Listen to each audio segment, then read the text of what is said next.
Sisters, the response to Gayle King's interview with Lisa Leslie contains many elements that I think are deeply and profoundly problematic. To begin with, I loved Kobe Bryant and mourn him to this day. I knew him well. We had a tremendous relationship and friendship. The last game he played in Washington, D.C., I was there, and he gave me a profound and long hug that is captured on video. I wrote the essay in Slam magazine, the cover story on Kobe Bryant when he retired, calling him the best ever. So I love him, appreciate him, and more especially love what he did with his life after that horrendous event in Colorado.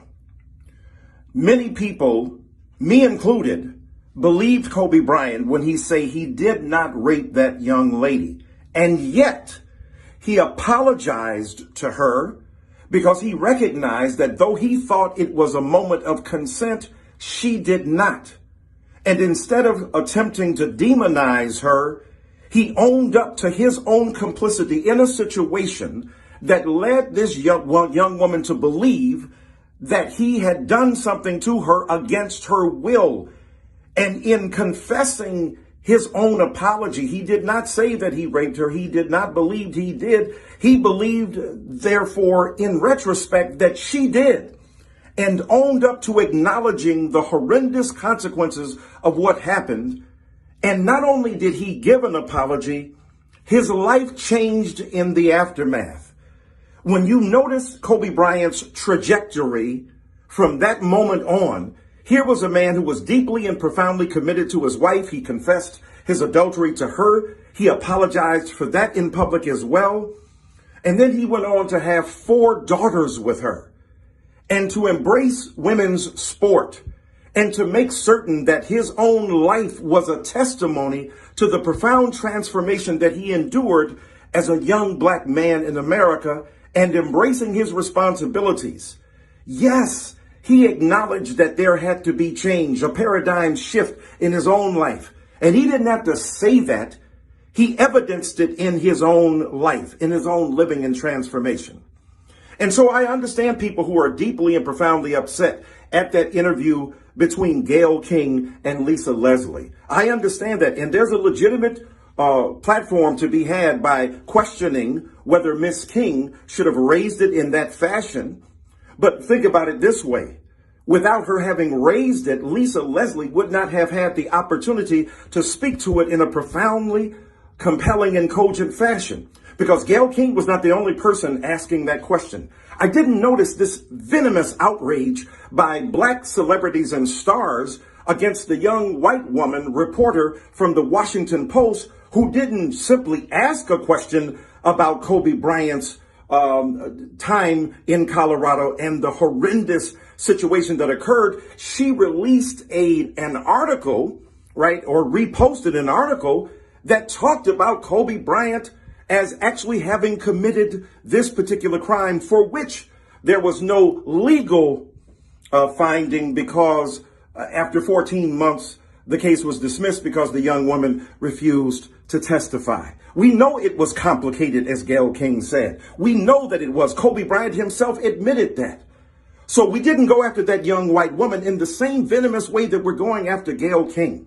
Gayle King is a journalist, and Gayle King must be held accountable for the things she said. She has responded in a video talking about the way in which it was extricated from a broader interview, and that her own company may have deserved her by only presenting that. But here's the point I want to make, that for Gayle King and Oprah Winfrey, who have done far more good for black people than harm, Oprah Winfrey has been assaulted as well. Oprah Winfrey, as a journalist, must be held to account as well, as she is willing to admit. She changed her mind about participation in the Russell Simmons documentary. She opened her own understanding of American dirt the novel that was produced and said, I got it wrong. And so let me bring in people who are critical of some of the moments in American dirt and the impetus of a white woman to write about indigenous experiences and Latinx experiences in a way that is not profound and complicated and nuanced, and therefore is willing to say, let me change my mind and engage those people as well. So you can have legitimate critiques of Oprah Winfrey and Gayle King. You can legitimately ask them, what about their viewpoints about Harvey Weinstein and Al Franken and Charlie Rose versus a Kobe Bryant, right? That's a legitimate critique. What is not legitimate is to, in a vicious sense, assault them. This cancel culture has to be ended, has to itself be canceled.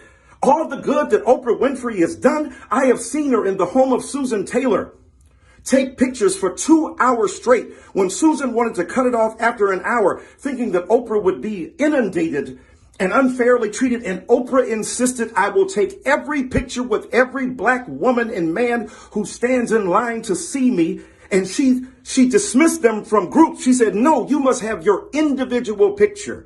She has given millions of dollars to young black men in Chicago. She has supported many young black men in education at Morehouse College. So to reduce the complexity and nuance and the sweep and trajectory of her career to one event is deeply and profoundly problematic.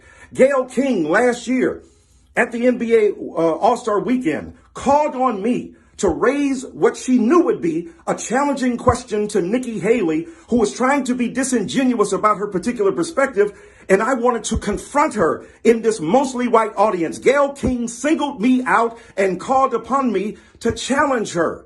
We cannot reduce the complexity and nuance and sweep of a person's career to a mistake or a choice that they make.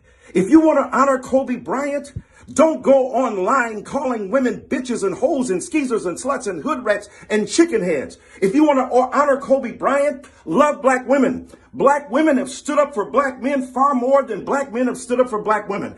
From Ida B. Wells, who led the anti-lynching campaign, down to Susan Taylor, who's dealing with mentoring young black people, especially black boys in this society. Gayle King and Oprah Winfrey have done far more good than harm. So let's not try to demonize them and disrespect them and insult them in ways that are contradictory to what Kobe Bryant would want. If Kobe Bryant were alive, he would find this reprehensible. He would say, stop this. The black mama was not down with that. What was he about? Loving and elevating and appreciating black women. That's what we've got to do.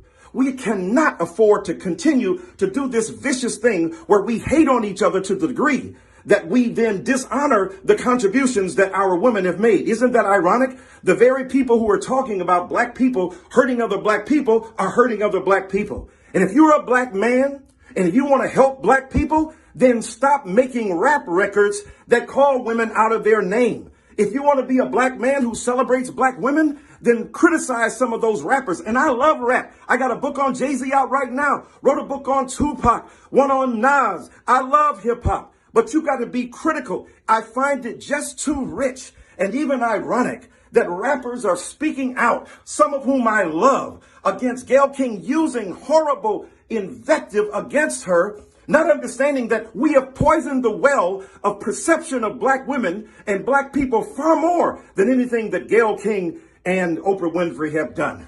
Listen to the words of Tupac. And since we all came from a woman, got our name from a woman and our game from a woman, I wonder why we take from our women, why we rape our women. Do we hate our women? I think it's time to kill for our women, time to heal our women, to be real to our women. And if we don't, we'll have a race of babies that will hate the ladies that make the babies. That's what we got to do. We got to love our women, elevate our black women, and make certain that we love them with a passion in the same way that the hate that rolls through our veins, is expressed in such venomous fashion. Be critical, yes. Hold to account, yes. But this kind of behavior is antithetical to the very love ethic that runs through our race and that black women have been willing to die for, and to establish their bona fides by defending black men far more than we had defended us. Shame on us. We got to do better.